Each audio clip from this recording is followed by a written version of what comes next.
গল্পে বেতাল রাজাকে একটি ধাঁধা ধরনের প্রশ্ন করে। রাজা যদি উত্তর জানার পরও চুপ করে থাকেন তবে তার মাথা ফেটে যাবে।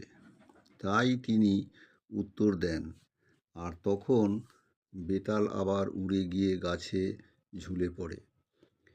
এক সময় উজ্জয়িনী রাজা বিক্রমাদিত্য প্রতিজ্ঞা করেছিলেন যে তিনি এক তান্ত্রিকের জন্য শ্মশান থেকে বেতালকে ধরে আনবেন। রাতের অন্ধকারে রাজা শ্মশানে গেলেন। একটি শিমুল গাছের ডালে উল্টে ঝুলেছিল বেতাল। রাজা তাকে কাঁধে তুলে নিলেন। বেতাল বলল, রাজা, আমাদের যাত্রাপথ দীর্ঘ, অনেক সময় লাগবে। তাই সময় কাটানোর জন্য আমি তোমাকে একটি গল্প বলবো। তবে শেষে একটি প্রশ্ন করব। উত্তর জানার পরও যদি তুমি চুপ করে থাকো তবে তোমার মাথা ফেটে যাবে। রাজা চুপ করে এগিয়ে চললেন। বেতাল গল্প শুরু করলো। এক নগরে এক ব্রাহ্মণের সুন্দরী কন্যা ছিল। তাকে 3 যুবক খুব ভালোবাসত। হঠাৎ মেয়েটি অসুখে মারা গেল। প্রথম যুবক তার অস্থি নিয়ে তীর্থে গেল। দ্বিতীয় যুবক শ্মশানের কাছে বসে তপস্যা করল।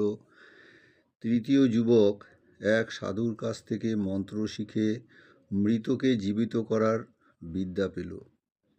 কিছুদিন পরে তারা 3 জন মিলে মন্ত্র পড়ে মেয়েটিকে আবার জীবিত করল। এখন প্রশ্ন হলো, মেয়েটির প্রকৃত স্বামী হওয়ার অধিকার কার? রাজা বিক্রমাদিত্য বললেন, যে তপস্যা করে শ্মশানের কাছে ছিল সেই প্রকৃত স্বামী হওয়ার যোগ্য, কারণ সে স্বামীর মতো বিশ্বস্ত হয়ে মৃতদেহের কাছে পাহারা দিয়েছিল। অন্যরা বন্ধুর মতো সাহায্য করেছে। এই কথা শুনেই বেতাল হেসে বলল, রাজা, তুমি কথা বললে, এখন আমি আবার গাছে ফিরে যাচ্ছি। বলেই সে উড়ে গিয়ে আবার সেই শিমুল গাছে ঝুলে পড়ল। রাজা আবার তাকে ধরতে ফিরে গেল।